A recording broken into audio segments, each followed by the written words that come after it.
ВМРО мора да се спречи во дезинформациите, се огласи градоначалникот на Пробиштип Драган Анастасов, откако од оваа партија обвинија дека на негова сметка биле префрлени пари од Управата за заштита на културното наследство. Јас, Драган Анастасов, ваш градоначалник, пред вас мои сограѓани, тврдам дека не постои никаква трансакција, ниту на мое име, ниту на име на мој близок роднина или соработник која е реализирана од Управата за заштита на културното наследство.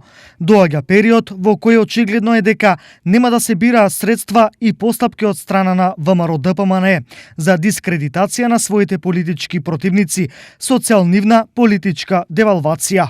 Оваа пракса веднаш мора да биде прекината. Ова однесување мора подитно да престане. Јас се борам и ќе се борам за јавност и транспарентност, отчетност и принципијалност. Истакна градоначалникот Анастасов во своето Facebook обраќање до пробиштипјани.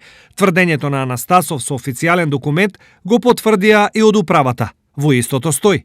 Во текот на 2018 година, по основ на склучена спогодба за експропријација на недвижност со страна на управата, е извршена исплата на лице со исто име и презиме, но со друг единствен матичен број, што може да предизвика погрешна представа во јавноста.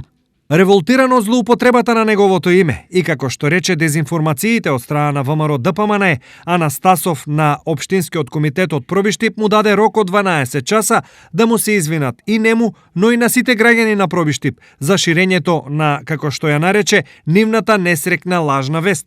Доколку тоа не се случи, раководството на опозицијската ВМРО ДПМНЕ и градоначалникот ќе се видат на суд.